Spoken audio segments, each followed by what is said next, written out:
There is a crop that doubles the yield of potatoes. It survives winters that kill wheat dead. It doesn't need fertilizer or perfect soil to grow. Just plant it once and harvest forever. For thousands of years, it was the ultimate insurance against starvation.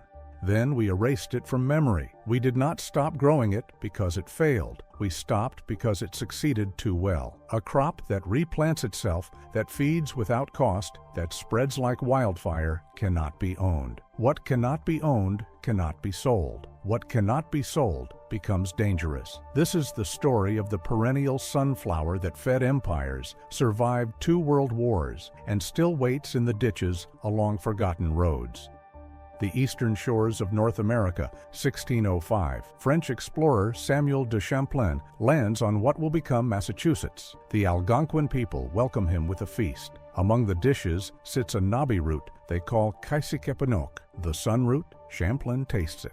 He writes in his journal that it rivals the finest artichokes of Europe. Better even, sweeter, nuttier. He fills his ship's hold with tubers and sails back to France. This is Helianthus tuberosus, the Jerusalem artichoke, the sunchoke, the perennial sunflower root native to the Great Lakes and eastern woodlands. Long before Champlain arrived, Native American tribes knew its secret.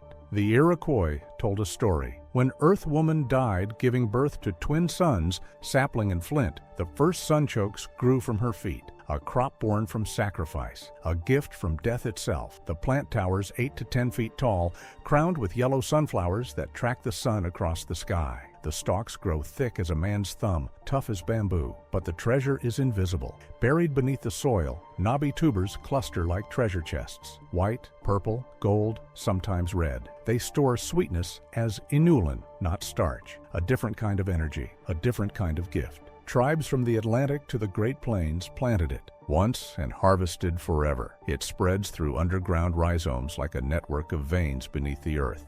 One mother plant sends out runners. Each runner forms new tubers. Each tuber becomes a new plant. One patch fed a village for generations. No replanting, no seed saving, no annual labor. Just dig when hungry. The yield was staggering. A single plant produces 3 to 6 pounds of food. An acre yields 64,000 pounds without a single drop of irrigation. Potatoes, even in perfect conditions with irrigation, yield 53,000 pounds. Corn yields less in cold climates. In 1805, Lewis and Clark nearly starved crossing the Dakotas. October, early snow, game scarce. The Corps of Discovery was down to eating tallow candles. Sacagawea saved them. She knew where to look. She found mouse caches, underground chambers where field mice had gathered thousands of sunchoke tubers for winter. She dug them up, roasted them over fire, fed the expedition. The Corps of Discovery survived on food stolen from mice. The tubers could be eaten raw, crisp like water chestnuts, with a hazelnut sweetness, or boiled until soft and creamy. They could be roasted in coals until caramelized. They could be dried into flour that lasted through winter, through famines, through sieges. They survived freezing solid in the ground, waiting, ready whenever hunger came. This was survival itself, not luxury. It was the foundation. When Champlain carried sunchokes to France in 1605, Europe was starving, soils exhausted from centuries of feudal farming, crop rotations failing, famines struck every few years. The potato had just arrived from the Americas, but people feared it. They believed it caused leprosy, syphilis, even possession by demons. But the sunchoke spread like salvation. The French called it topinambour, named after a Brazilian tribe that happened to be visiting Paris the same year the vegetable arrived. Pure coincidence. The name stuck. The Italians called it girasola, sunflower. The Germans called it erdbeeren, earth pear. It fed peasants, livestock, even kings. No fertilizer needed, no care required. No agricultural expertise necessary. Plant a tuber in spring, harvest in fall. Leave fragments in the ground, and next year a full crop appears on its own. Magic that wasn't magic, just biology. By 1650, it grew across France, Italy, Germany, the Low Countries, Spain, England. Every climate, Every soil type, sandy coastal soils, heavy clay, rocky mountain earth. It didn't care.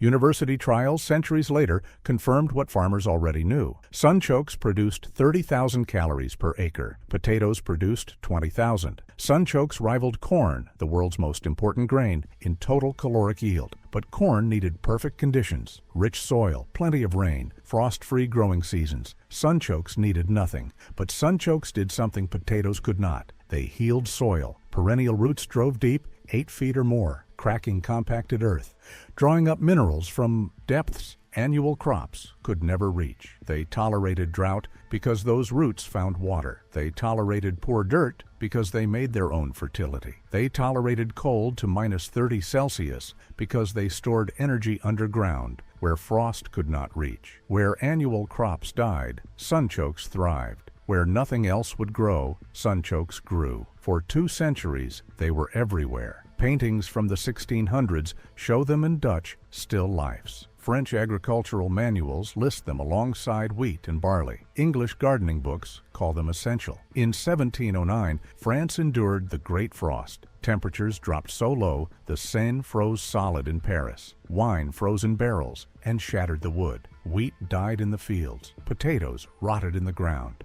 Livestock froze in their barns. Sunchokes survived, waiting underground, protected by soil, ready to feed whoever dug them up. Thousands lived through that winter on nothing but topinambar, but cracks appeared. The tubers were small, knobby, irregular, shaped like ginger root, but worse. Dirt clung to every crevice. Washing them took forever. Peeling them was impossible. You lost half the flesh trying. They spoiled faster than potatoes. Could not sit in warehouses for months. Had to be eaten fresh or replanted. And the inulin caused gas in people unused to it. Terrible, embarrassing, socially unacceptable gas. By the mid-1700s, the potato won. Larger, smoother, easier to store, easier to transport, easier to tax. It fit the systems Europe had built: warehouses, markets, tax collectors, supply chains that needed predictability, standardization, control. The potato could be sold. The sunchoke just grew. The sunchoke fell, reduced to food for the poor and animal feed. Pig food, cattle fodder, a crop for those with nothing better, for those who couldn't afford to buy potatoes every year. In North America, European settlers called it a weed. They preferred European crops, wheat and potatoes, oats and barley. Crops that required buying seed every year, crops that needed fertilizer, crops that demanded management, crops that could be controlled, taxed, and sold. The sunchoke survived in ditches, roadsides, abandoned homesteads, forgotten corners of farms. Anywhere humans had once planted it and then walked away. It just kept growing, but it was no longer cultivated, no longer valued, no longer remembered, just waiting. Then war came. World War I. Germany strangled by Allied blockade. Food imports cut off. Fertilizer shipments stopped. The winter of 1916 became known as the turnip winter. People ate rutabagas meant for livestock because potatoes had failed. Bread was 50% sawdust. Thousands died of starvation. Thousands more died of malnutrition-related diseases. Sunchokes saved some, growing wild in forgotten fields, along railroad tracks, in abandoned gardens. They could not be blockaded. They could not be seized by the military. They could not be rationed. They were just there, underground, waiting for desperate hands. But World War II was worse. France, 1940. Nazi forces occupy the country and seize 80% of all food production. Potatoes go to German soldiers. Grain goes to Germany. Meat goes to officers. What's left for French families? Scraps, sunchokes, rutabagas, sugar beets, vegetables once fed to pigs. For 5 years, millions survived on topinambar. People despised it. The tubers were small and hard to clean. Eaten every day, they caused terrible gas. The French developed dark jokes. Better a German in front of you than topinambar behind you. But the tubers kept children alive when everything else was gone. The Nazi hunger plan systematically seized food from occupied lands to feed German civilians and soldiers. Millions starved in Poland, Ukraine, Greece, Yugoslavia. But in France, sunchokes could not be controlled. Too hardy, too wild, too scattered in too many forgotten places. They just grew. No permission needed, no planting required. The IM Netherlands, winter 1944-1945, the hunger winter. The Dutch resistance sabotaged railways to stop Nazi troop movements. The Nazis retaliated with a total food embargo. Nothing in, nothing out. 22,000 people died of starvation. People ate tulip bulbs, leather shoes, wallpaper paste. The government published emergency cookbooks listing wild plants and survival foods, nettle soup, tulip bulb pancakes, sugar beet mash, and sunchokes. Families dug frozen ground with their bare hands, looking for tubers. Any tuber, every tuber meant another day alive.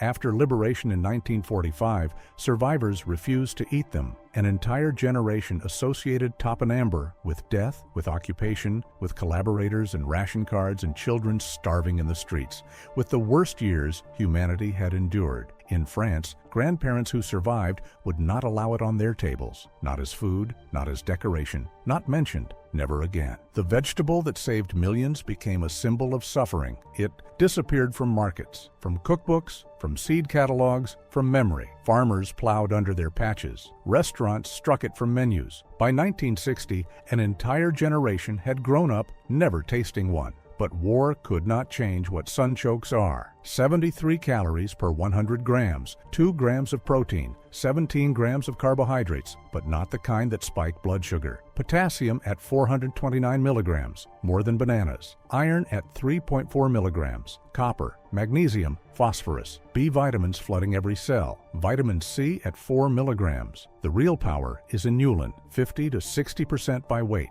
One of Earth's richest sources. Chicory root comes close. Dandelion roots contain some, but sunchokes are the champion. Inulin is a prebiotic fiber. It passes through your stomach undigested. Stomach acid cannot break it down. Digestive enzymes cannot touch it. It reaches your colon intact. There, beneficial bacteria feast, especially bifidobacterium and lactobacillus. They multiply explosively. They produce short chain fatty acids, butyrate, propionate, acetate. These compounds lower pH in the colon, making it hostile to pathogens. They help absorb calcium and magnesium that would otherwise pass through unused. They signal to immune cells. They may reduce inflammation throughout the body. Studies in the 1980s showed inulin reduces constipation by increasing stool bulk and frequency. Studies in the 1990s showed it boosts populations of beneficial gut bacteria by tenfold. Studies in the 2000s suggested it may stop certain colon cancers before they start by producing butyrate, which cancer cells cannot tolerate. Potatoes spike blood sugar. Glycemic index of 85. Pure glucose is 100. Sunchokes barely register. Glycemic index of 50. The inulin converts to fructose slowly, gently, over hours instead of minutes. Diabetics in the 1980s wrote letters to agricultural extension offices. They said they ate sunchokes daily and their insulin needs dropped by half. Their blood sugar stayed stable. Their energy stayed consistent. Folk medicine validated by science decades later. And the plant heals land. Perennial, no tilling, no erosion. Those 8-foot roots break up hardpan, the compacted layer that blocks water and oxygen. They pull up minerals from the subsoil. When the plant dies back in winter, all that organic matter feeds soil life. Earthworms, bacteria, fungi. It tolerates drought because those roots find water 8 feet down. It tolerates poor dirt because it makes its own fertility through decomposition. It tolerates cold to -30 Celsius because the tubers go dormant, waiting. Where annual crops die, sunchokes thrive. It was designed for chaos. The 1960s, California, Los Angeles. A produce wholesaler named Frida Kaplan stared at knobby tubers gathering dust in the back of her warehouse. Nobody wanted them. Farmers brought them in. Stores refused to stock them. The name was killing it. Jerusalem artichoke. Confusing. Wrong on every level. Not from Jerusalem. Not an artichoke. The Italian word girasole, meaning sunflower, had been corrupted by English tongues into Jerusalem. Nobody could remember why anyone called it an artichoke. Maybe the taste? Maybe the texture when cooked? Nobody knew. Frida Kaplan renamed it sunchoke and trademarked the name in 1965. Simple, direct, accurate. She packaged it in 1-pound bags with recipes printed on the side. Roasted sunchokes with herbs, sunchoke soup, sunchoke gratin. Sales jumped 600% in 5 years. Chefs discovered it. Nutty, sweet, crisp when raw, creamy when cooked. Like a cross between an artichoke heart and a potato, but better, more complex, more interesting. High-end restaurants in San Francisco, Los Angeles, New York served sunchoke soup garnished with truffle oil, roasted sunchoke sides with rosemary, sunchoke purees under pan-seared fish. It became trendy, fashionable, a chef's secret ingredient. But something bigger was happening in the Midwest. The 1980s. The farm crisis hit like a freight train. Interest rates spiked to 21%. Farmers who borrowed money to expand in the 1970s now faced bankruptcy. Land values collapsed. Foreclosures swept through Iowa, Nebraska, Kansas like a plague. An experiment began. Grow sunchokes for food, feed, fuel. Independence from corporate supply chains. High yields. Perennial, so no replanting costs. Ethanol from inulin fermentation through a process similar to making beer. Perfect. Energy independence, food security, economic sovereignty, all from one crop. Universities ran trials. The USDA funded research. Co-ops formed. Farmers planted hundreds of acres. It failed economically. No established market for sunchoke flour. No processing infrastructure for ethanol production at scale. No distribution networks. Farmers harvested tons of tubers and watched them rot because nobody would buy them. They lost money, equipment, land. But the idea survived. A crop for self-sufficiency, for communities that refuse corporate control, for people who want to feed themselves. In France, decades after the war, a new generation of chefs reclaimed topinambour, les légumes oubliés, the forgotten vegetables, not symbols of suffering anymore. Heritage, history, a connection to the land. Michelin-starred restaurants served them. Farmers markets stocked them. People who never lived through the occupation tried them for the first time. By the 2000s, sunchokes appeared in farmers markets across North America and Europe. Permaculture movements called them the Holy Grail. One planting, forever harvests, no inputs, no maintenance, just abundant food appearing every fall. Today, scientists study them for marginal lands, abandoned industrial sites, contaminated soils, depleted farmland, where climate change kills wheat and corn, where nothing else will grow. The sunchoke waits. Ready? So why don't we see it everywhere? Why isn't it in every grocery store? Why don't farmers plant thousands of acres? Industrial agriculture demands uniformity. Crops that ripen on schedule, all at once. Harvest by machine in a single pass. Ship without bruising. Store for months without refrigeration. Look perfect under fluorescent lights. Fit in standardized packaging. Sunchokes refuse every demand. They mature at different times. Some tubers are ready in September, others not until November. Some plants produce large tubers, others produce small ones. Harvesting requires multiple passes through the field. They spoil quickly. 2 weeks at room temperature and they start to shrivel. 3 weeks and they rot. Potatoes last 6 months in a cool, dark room.